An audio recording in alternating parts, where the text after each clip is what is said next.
Regardons l'histoire de la Russie depuis 1991. Depuis cette époque jusqu'à aujourd'hui, la Russie a changé. Elle a été pauvre puis riche, elle est passée de l'oligarchie à la dictature. Mais une chose est restée la même. Elle continue d'apporter la guerre et la haine. De la Tchétchénie aux Balkans, de la Moldavie à la Syrie, des pays d'Afrique centrale à l'Ukraine, la Russie choisit le conflit plutôt que la paix. Zelensky vient de mettre Poutine au pied du mur. Pendant des années, le Kremlin a crié que cette invasion ne concernait qu'une seule chose, arrêter l'expansion de l'OTAN. Ils ont affirmé qu'ils n'avaient pas d'autre choix que d'attaquer pour protéger la Russie de l'Occident. Zelensky vient justement de faire cette offre, a-t-il déclaré. Très bien. L'Ukraine ne rejoindra pas l'OTAN. Donc si cette guerre était vraiment à propos de l'OTAN, les combats devraient cesser aujourd'hui, mais ils ne s'arrêtent pas. En fait, la Russie vient de rejeter l'accord de paix avant même d'avoir vu le document. Pourquoi ? Parce que le masque russe tombe enfin. Cela prouve que la guerre n'a jamais été une question d'OTAN, et qu'il n'a jamais été question de protéger les russophones. Il s'agit d'effacer un pays de la carte. Et maintenant, même les partisans russes commencent à réaliser que Poutine ne veut pas d'accord. Il veut tout. Alors voyons comment l'Ukraine vient de révéler le véritable objectif de la Russie. Voici la récente déclaration du président Zelensky sur l'OTAN. Les conditions ukrainiennes depuis le tout début, ou peut-être pas des conditions, mais plus exactement, le désir de l'Ukraine était de rejoindre l'OTAN. C'était de vraies garanties de sécurité, mais certains partenaires des États-Unis et d'Europe ne l'ont pas soutenu. C'est pourquoi il existe aujourd'hui des garanties de sécurité bilatérales entre l'Ukraine et les États-Unis.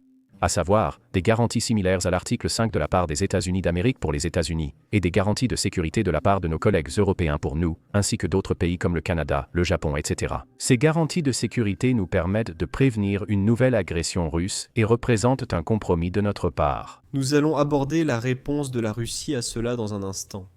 Ce commentaire a été fait lors d'une réunion de négociation entre l'Ukraine, les États-Unis et l'Allemagne.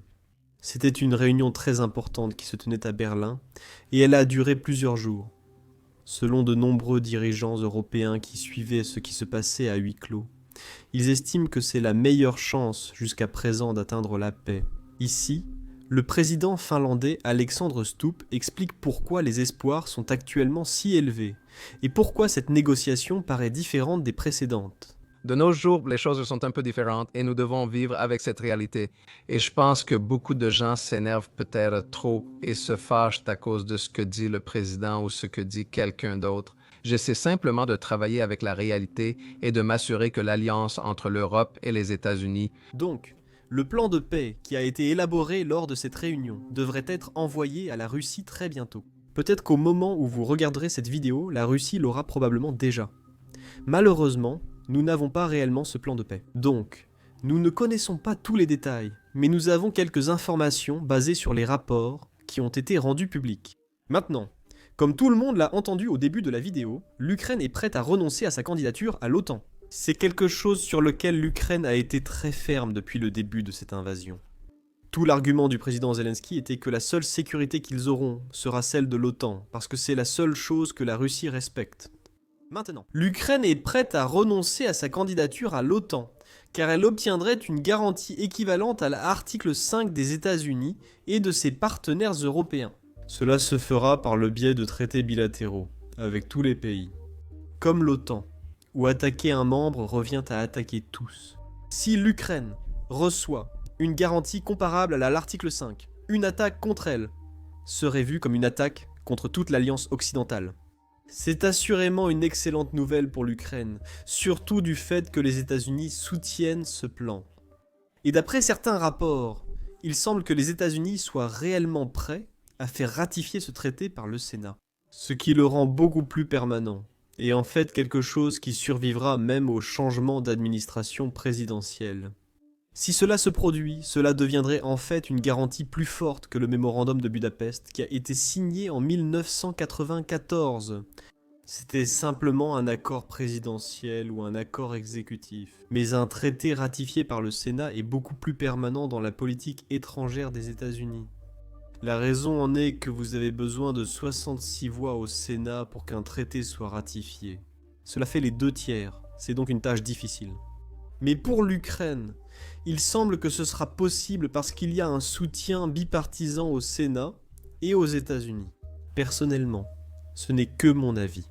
La raison pour laquelle les États-Unis sont prêts à offrir quelque chose comme cela, c'est parce que je pense qu'il y a des gens dans l'administration qui y croient vraiment. Poutine ne veut pas seulement le Donbass, il veut toute l'Ukraine. La raison pour laquelle je dis cela, c'est que tout récemment, un article très révélateur de Vanity Fair est paru avec la chef de cabinet du président Trump, Susie Walz. Et dans cet article, elle dit qu'il y a de nombreux experts au sein de l'administration qui pensent que Poutine sera satisfait s'il obtient le Donbass, mais le président Trump lui-même n'y croit pas vraiment. Le président Trump pense que Poutine ne veut pas la paix, il veut toute l'Ukraine. Nous avons aussi une citation du secrétaire d'État Marco Rubio dans la même interview. Il dit qu'il y a eu plusieurs offres sur la table devant Poutine, qui lui donnent tout ce qu'il contrôle actuellement en Ukraine, soit plus de 20% de l'Ukraine. Mais il continue de rejeter ces offres de paix. Donc, cela pousse à se demander si Poutine veut vraiment tout le pays. C'est positif qu'il y ait des personnes dans l'administration qui croient cohérentes et je crois cela, même si elles ne sont pas prêtes à le dire publiquement. Parce que toute personne qui suit cette guerre le saurait. Les actions de Poutine nous montrent qu'il ne veut pas seulement la paix, il ne veut pas seulement l'est de l'Ukraine, il veut toute l'Ukraine. C'est pourquoi, dans les premiers jours de l'invasion, les chars russes se dirigeaient vers Kiev. Si ce n'était pas pour l'armée ukrainienne, Poutine aurait l'Ukraine. Le fait que les chars se dirigeaient vers la capitale montre leur objectif initial. La Russie a totalement échoué à ce niveau. Et en plus de tout cela, les dirigeants européens dénoncent cela depuis très longtemps. Ils comprennent le risque que la Russie représente pour la sécurité européenne.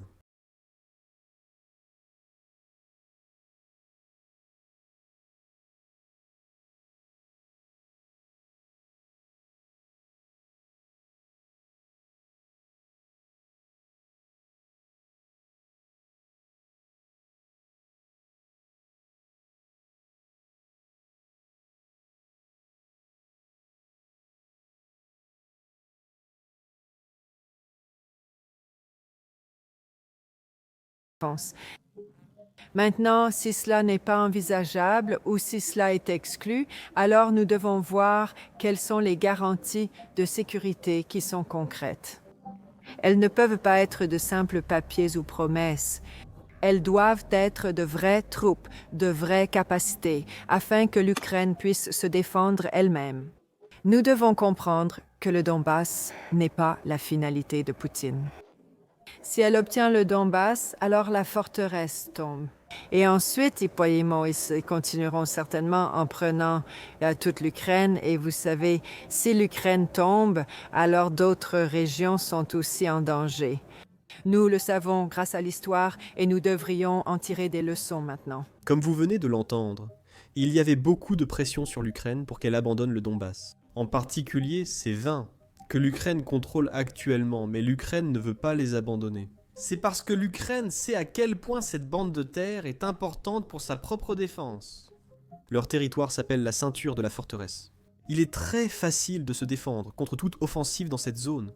Elle possède des lignes de défense naturelles, et en plus de cela, elle dispose de lignes de défense que l'Ukraine a construites. Donc l'Ukraine peut utiliser tout cela pour essentiellement tenir l'armée russe à distance. Et en plus de cela, si la Russie prend le contrôle de cette portion de territoire, la prochaine portion, jusqu'aux autres grandes villes d'Ukraine, est essentiellement une plaine. Donc les soldats russes auraient plus de facilité à s'emparer de la portion suivante. S'ils prennent le Donbass, c'est pourquoi l'Ukraine veut s'y battre. Ils ne veulent pas simplement céder cela lors d'une négociation. Et c'est pour cela que Poutine le veut dans les négociations. Parce qu'il sait qu'il devrait sacrifier des millions, peut-être plusieurs millions de Russes, pour prendre ce morceau de terre, la ceinture de la forteresse. Cela nous amène aux commentaires. Vous savez maintenant pourquoi la Suède et la Finlande ont rejoint l'OTAN. Ils ont rejoint l'OTAN après que Poutine a envahi l'Ukraine en 2022. Et c'est pourquoi beaucoup de gens ont appelé Poutine le meilleur vendeur que l'OTAN ait jamais eu. Parce qu'il continue d'envahir des pays. Et ensuite d'autres pays rejoignent l'OTAN. Récemment, le ministre russe des Affaires étrangères a fait une déclaration très inquiétante. Il a dit « Ce que la Russie veut vraiment, c'est revenir aux frontières de 1997. En ce qui concerne l'OTAN, cela signifie que la Russie veut que la Suède quitte l'OTAN, que la Finlande quitte l'OTAN, que la Pologne quitte l'OTAN, et elle veut aussi que les États baltes quittent l'OTAN. Cela correspond à ce que tout le monde pense. Poutine veut reconstruire l'Union soviétique, et il le fait étape par étape. Écoutez bien. J'en suis sûr. Nous pensons que les propositions que nous avons soumises aux États-Unis et à l'OTAN en décembre 2021 restent tout à fait pertinentes et pourraient servir de point de départ, ou l'un des points de départ, pour de telles discussions. Merci. Et c'est précisément cela qui constitue la base des propositions avancées en décembre 2021 par le président Poutine. Des propositions que Mademoiselle Valtonine rejette comme inacceptables, car elle affirme qu'elles annuleraient une décennie de progrès en matière de sécurité européenne. Je veux qu'elle entende ces propositions. C'est la dernière chance de préserver les acquis existants dans le domaine de la sécurité européenne. Toi... Maintenant, malgré tout cela, l'Europe parle en réalité avec la Russie parce qu'elle veut vraiment aider l'Ukraine. Le chancelier allemand essaie de trouver comment obtenir un cessez-le-feu d'une journée entre la Russie et l'Ukraine à Noël. Et avant même de passer l'extrait, je veux rappeler à tout le monde que la Russie prétend être le dernier pays au monde à défendre les valeurs chrétiennes. La Russie prétend être le dernier pays à défendre les valeurs occidentales. Et maintenant, l'Allemagne leur dit en gros de prouver ce qu'ils prétendent depuis tout ce temps. Pourquoi ne pas arrêter de tirer sur les autres à Noël ? Aujourd'hui et hier, nous avons élaboré ici à Berlin des propositions communes européennes, ukrainiennes et américaines. Ces propositions seront maintenant soumises à la partie russe. Il appartient désormais entièrement à la Russie de décider si un cessez-le-feu peut être obtenu d'ici Noël. Je saisis aussi cette occasion pour lancer un nouvel appel appuyé au gouvernement et au président russe afin qu'il laisse le peuple ukrainien en paix, au moins pendant la période de Noël, et de s'abstenir de nouveaux bombardements et attaques de missiles qui, ces dernières semaines et ces derniers mois, ont été dirigés presque sans exception contre des infrastructures civiles, des jardins d'enfants, des hôpitaux et des installations d'approvisionnement en énergie. C'est du terrorisme contre la population civile. Peut-être que la direction russe a encore un peu de décence humaine et laissera au moins la population en paix, à l'abri de ce terrorisme pendant quelques jours à Noël. Et peut-être que cela pourrait alors aussi être le début de discussions raisonnables et constructives sur la manière d'atteindre une paix durable en Ukraine. Il semble que la Russie ne veuille pas défendre les valeurs occidentales en Ukraine, parce qu'ils veulent continuer à tuer des enfants ukrainiens. Ils veulent continuer à tuer des citoyens ukrainiens. Même à Noël, la Russie a simplement rejeté cette offre. Écoutez, l'Ukraine propose une trêve de Noël. Comment le Kremlin réagirait-il à une telle idée ? La question est de savoir si, comme le dit le président Trump, nous aurons un accord. Notre position est bien connue, elle est transparente et elle est compréhensible pour les Américains. Et en général, elle est compréhensible. Nous en sommes convaincus, si les Ukrainiens sont là, la volonté de remplacer un accord par des solutions temporaires et inefficaces prend le dessus. Il est peu probable que nous soyons prêts à y participer. C'est pourquoi nous voulons la paix, nous ne voulons pas d'un cessez-le-feu pour, si l'on peut dire, donner un répit à l'Ukraine et préparer la poursuite de la guerre. Nous voulons arrêter cette guerre, atteindre nos objectifs, assurer nos intérêts et garantir la paix en Europe pour l'avenir. C'est ce que nous voulons. En plus de cela, comme je l'ai dit, la Russie a rejeté l'offre, où l'Ukraine a dit qu'elle renoncerait à rejoindre l'OTAN s'il y avait simplement la paix en Ukraine. Et tout le raisonnement que la Russie donne pour rejeter le plan de paix, c'est que, eh bien, si l'Ukraine est satisfaite du plan de paix, si l'Europe est satisfaite du plan de paix, alors la Russie ne sera probablement pas satisfaite. Ils préfèrent se battre plutôt que d'envisager un plan de paix satisfaisant pour les Européens. Écoutez bien. Cela vient d'un haut conseiller de Poutine lui-même. Cet homme a participé à toutes les négociations réussies de la Russie. Je pense qu'il est peu probable que la contribution des Ukrainiens et des Européens à ces documents soit constructive. C'est là le problème. Vous avez dit ne pas avoir vu ces documents, non ? Nous ne les avons pas encore vus, mais si des amendements pertinents sont proposés, nous aurons de fortes objections car notre position, clairement exposée, semble compréhensible pour les Américains. Des objections fermes concernant quel point? Eh bien, sur de nombreux points, il y aura certaines dispositions qui nous sont absolument inacceptables, y compris sur la question territoriale, je pense. Est-ce que cela concerne ce qui est actuellement discuté, à savoir une possible zone démilitarisée dans la République de Donetsk? De plus, la question territoriale a été activement discutée à Moscou et les Américains connaissent et comprennent notre position. Mais ce qui sera réellement couché sur le papier après ces consultations, je ne le sais pas, mais il est peu probable qu'il en ressorte quelque chose de bon. Et en général, cette soi-disant option coréenne, est-ce une option pour nous en termes de division avec l'Ukraine ou pas? Nous n'en avons jamais parlé, seulement de diverses options pour un règlement à long terme, et les Américains connaissent nos positions. Mais copier littéralement le modèle coréen n'a jamais été discuté, à ma connaissance, pas une seule fois. Je n'en ai même jamais entendu parler. Je n'ai jamais entendu cela, je n'ai jamais entendu ça auparavant. L'un des problèmes avec la réalisation de vidéos comme celle-ci, où l'on montre beaucoup de frappes de drones, même si aucun humain ou soldat russe n'est blessé dans la vidéo. YouTube démonétise ou restreint généralement nos vidéos, en fait. La semaine dernière, nous avons eu 4 vidéos de guerre qui ont été démonétisées, selon YouTube. Montrer des